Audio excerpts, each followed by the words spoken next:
दी occupant movie की शुरुआत में हम दो बहनों को देखते हैं जिनका नाम है बेथ और एबी। बेथ बड़ी बहन है और एबी छोटी बहन है।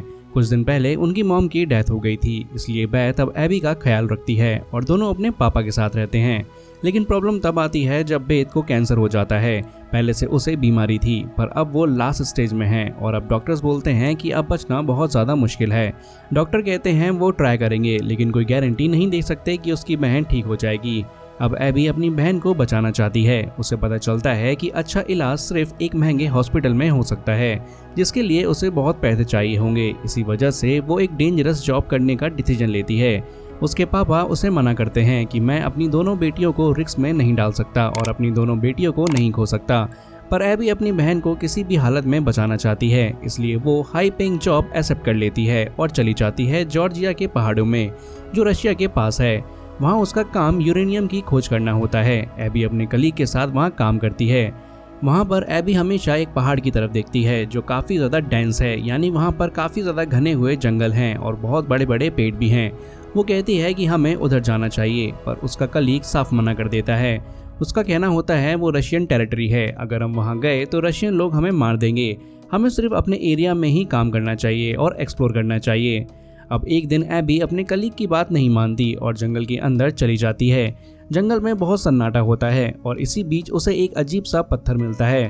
वो पत्थर इस एरिया में कभी नहीं देखा गया था, इसलिए उसे देखकर एबी हैरान हो जाती है। एबी पत्थर को बेस पे ले आती है और रिसर्च करने लगती है। पत्थर ऐसा लगता था जैसे वो जिंदा हो, लेकिन एबी इसके बारे में किसी को रिपोर्ट नहीं करती। वो पत्थर को अपने पास ही रख लेती है। तभी उसके पापा का फ़ोन आता है। उसके पापा कहते हैं कि वो उसकी बड़ी बहन को वापस घर ले जा रहा है ताकि कम से कम वो अपने घर में आराम करके मर सके। लेकिन एबी नहीं चाहती कि उसकी बड़ी बहन घर जाए, इसलिए वो अपने कलीग सर्गी से कहती है कि मुझे यहाँ से निकलने में हेल्प करो। सर्गी बोलता है कि एक हेलीकॉप्टर तुम्हारा वेट कर रहा है, तुम उसमें चली जाओ। फिर एबी हेलीकॉप्टर में चढ़ जाती है और पत्थर भी अपने साथ ले लेती है। हेलीकॉप्टर जब पहाड़ों के ऊपर से उड़ता है तो एबी को ऊपर से व्यू देखकर अच्छा लगता है, लेकिन पायलट वार्न करता है कि आगे रशियन टेरिटरी है, अगर उधर गए तो रशियन लोग हमारा हेलीकॉप्टर गिरा देंगे। इसी दौरान एबी कुछ स्टारलिंक्स यानी कि कुछ पक्षी को देखती है। वो सोचती है कि ये पक्षी इतनी ऊंचाई पर कैसे उड़ रहे हैं, क्योंकि ये पक्षी तो नॉर्मली नीचे ही उड़ते हैं। फिर थोड़ी देर में वो पक्षी हेलीकॉप्टर के करीब आ जाते हैं और उससे टकरा जाते हैं। इसी वजह से हेलीकॉप्टर के अंदर बहुत सारे प्रॉब्लम्स हो जाती हैं। हेलीकॉप्टर क्रैश होने वाला होता है, इसलिए एबी जल्दी से अपनी सीट बेल्ट बांध लेती है। कुछ ही देर में हेलीकॉप्टर ज़मीन पर क्रैश कर जाता है। एबी थोड़ा संभल जाती है, उसे छोटी मोटी चोट आती है, लेकिन एक पायलट वहीं मर चुका होता है और दूसरा पायलट अभी जिंदा होता है। दूसरा पायलट इशारे से बोलता है कि रेडियो से हेल्प बुलाओ, लेकिन रेडियो बिल्कुल काम नहीं करता। मतलब अब उनकी हेल्प करने वाला कोई नहीं है और एबी को समझ भी नहीं आता कि अब उसे आगे क्या करना चाहिए। वो वहीं रुक जाती है और मदद का इंतज़ार करती है। अब थोड़ी ही देर में रात हो जाती है, लेकिन एबी वहीं रुकती है। लेकिन सुबह तक जो पायलट जिंदा था वो भी मर जाता है क्योंकि मदद आई नहीं थी। अब एबी सोचती है कि मुझे डिसाइड करना होगा, अगर मैं यहीं बैठी रही तो मैं भी मारी जाऊंगी।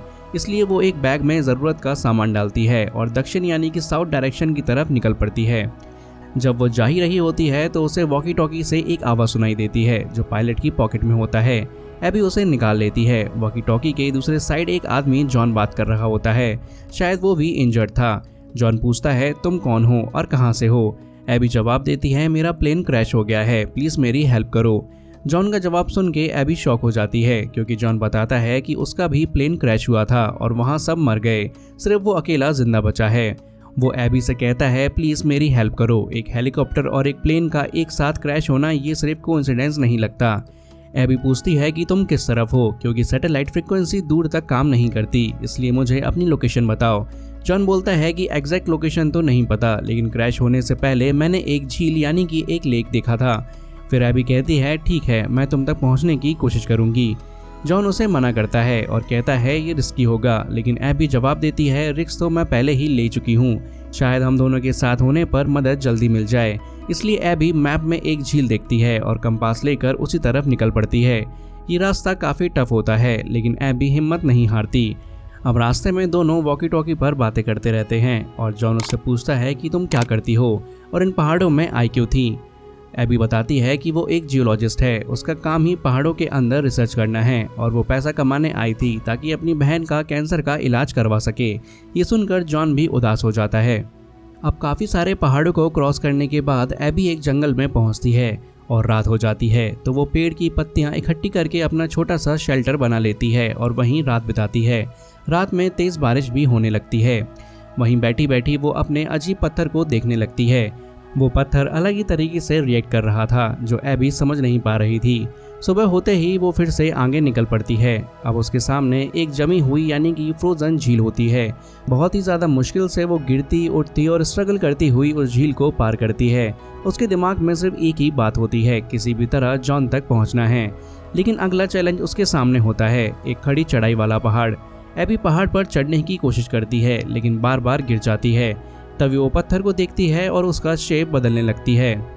यहाँ पर हैरानी की बात यह होती है कि पत्थर उसी शेप में बदल जाता है जो एबी सोचती है। एबी समझ जाती है कि ये पत्थर नॉर्मल नहीं है, इसमें कुछ खास पावर्स हैं। वो पत्थर को एक दरार यानी कि क्रैक में फंसाती है और उस पर पैर रखकर पहाड़ पर चढ़ जाती है। ऊपर पहुंचकर वो देखती है कि सामने एक झील है, मतलब शायद यहाँ इंसान भी हो सकते हैं। तब एबी धुआं करके एक एरो का निशान बनाती है ताकि कोई उसे देख सके। साथ साथ वो जॉन से वॉकी टॉकी पर बात भी कर रही होती है। तभी जॉन उससे कहता है, ये मैं नहीं हूँ, तुम ज़रूर रशियन इलाके में पहुंच गई हो। वो जो तुम्हें जहाज़ दिख रहा है वो रशियन है। अगर उन्होंने तुम्हें देख लिया तो सीधा गोली मार देंगे। जितना जल्दी हो सके वहां से निकल जाओ। एबी के लिए अब और बड़ी प्रॉब्लम खड़ी हो जाती है। वो जल्दी से वहां से निकलती है और एक जगह पहुंचती है जहां उसे कुछ घर दिखते हैं। वो घर की तरफ भागती है लेकिन देखती है कि सब घर खाली पड़े हैं, वहाँ कोई भी नहीं रहता। तो एबी थोड़ी देर रुककर अपनी थकान दूर करती है, लेकिन तभी उसे एक रशियन आदमी दिखाई देता है जो बंदूक लेकर उसकी तरफ आ रहा होता है। तो एबी तुरंत छुप जाती है। जैसे ही वो आदमी घर के अंदर आता है एबी उसे गोली मार देती है क्योंकि उसके पास भी बंदूक होती है। लेकिन वो रशियन आदमी मरने से पहले कहता है, मैं तुम्हें चोट पहुंचाने नहीं आया था, मैं यहाँ सिर्फ खो गया था। एक आइवन नाम का आदमी है, उसके कहने पर मैं यहाँ पर आया हूँ। उस रशियन आदमी के पास एक वॉकी टॉकी भी होता है। एबी उसे ऑन करके बात करती है तो वो शॉक हो जाती है क्योंकि उधर से आवाज़ जॉन की आती है। जॉन कहता है, अगर तुम अपनी बहन को बचाना चाहती हो तो तुरंत झील के पास आ जाओ। ये सुन के एबी को समझ आ जाता है कि उसके साथ एक बड़ा गेम खेला जा रहा है। वो गुस्से में वॉकी टॉकी फेंक देती है। तो अब वो रशियन आदमी बोलता है, मैं भी तुम्हारी तरह यहाँ पर फंस गया था। अब एबी को रियलाइज़ होता है कि इतना मुश्किल सफ़र करके इतनी दूर आना शायद बेकार था। एबी को अब समझ आ जाता है कि यहाँ कोई रशियन शिप नहीं था। वॉकी टॉकी पर जो जॉन बात कर रहा था वो सिर्फ उसे अपनी तरफ बुलाने के लिए झूठ बोल रहा था। एबी अब उस इंजर्ड रशियन आदमी को भी अपने साथ ले जाती है। रशियन आदमी को एबी गोली मार चुकी थी, इसलिए वो ठीक से चल नहीं पा रहा था। फिर भी दोनों मिलकर मुश्किल से एक फ्रोजन लेक क्रॉस करने लगते हैं। एबी देखती है कि बर्फ़ के नीचे पानी की नदी बह रही है। उसे समझ आ जाता है कि अगर बर्फ़ टूट गई तो वो सीधा पानी में गिर जाएगी। अब जहाँ रशियन आदमी खड़ा होता है वहाँ की बर्फ़ कमज़ोर होती है और वो टूट जाती है। आदमी पानी में गिर जाता है और एबी उसे बचाने की कोशिश करती है लेकिन खुद भी पानी में गिर जाती है। अगले ही पल वो मुश्किल से बाहर निकलती है और भागकर एक जगह अपने आप को गर्म करने की कोशिश करती है। तभी स्नोफॉल शुरू हो जाती है और एबी पेड़ों की तरफ भागती है। अब वहाँ पेड़ों के पास उसे एक गुफा मिलती है। वो गिरते गिरते गुफा के अंदर चली जाती है। गुफा के अंदर पानी था लेकिन वो गर्म पानी होता है। एबी वहीं पानी में पड़ी रहती है। वहाँ उसे एक और लाश भी मिलती है। यहाँ पर शॉकिंग बात यह होती है कि जो लाश पानी में पड़ी हुई थी वो एक्चुअली में जॉन की ही थी, जो अमेरिकन एयरफोर्स का कमांडर था। शायद वो रशियन से लड़ते हुए यहाँ गिर गया था। लेकिन अचानक एबी की आंखें खुलती हैं। वो अपने आप को एक अंधेरे कमरे में पाती है। उसे समझ नहीं आता कि वो कहाँ है और तभी एक आवाज़ सुनाई देती है जो कि जॉन की होती है। लेकिन अब जॉन एक इंसान नहीं बल्कि छोटे छोटे पार्टिकल्स में बदल चुका एक क्रिएचर था।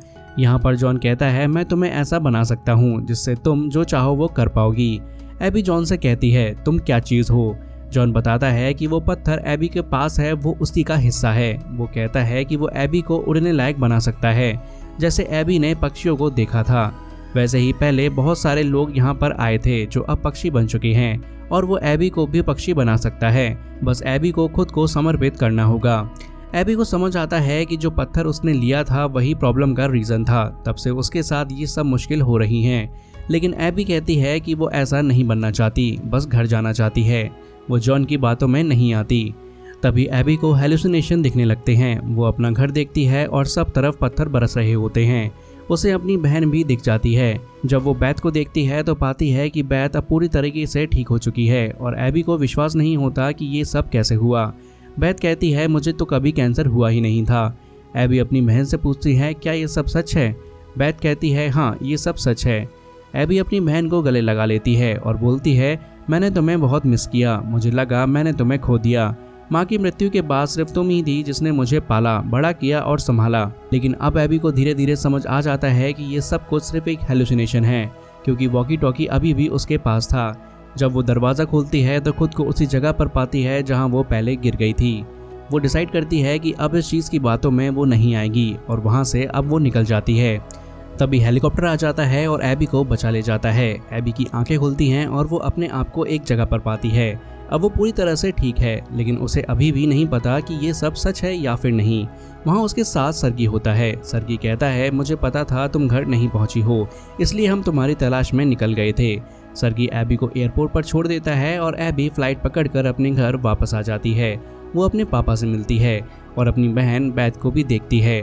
बेथ कहती है, मैंने हेलीकॉप्टर क्रैश के बारे में सुना, मुझे लगा हम दोनों इस दुनिया से चले जाएंगे, लेकिन मुझे खुशी है कि तुम वापस आ गई हो और अब मैं बेफिक्र होकर सो सकती हूँ। वहाँ पर उनके पापा भी बैठे होते हैं। तभी बेथ अपनी आखिरी सांसें गिनती है और पीसफुली सो जाती है। और इसी के साथ दी ऑक्यूपेंट मूवी की कहानी यहीं पर ख़त्म हो जाती है।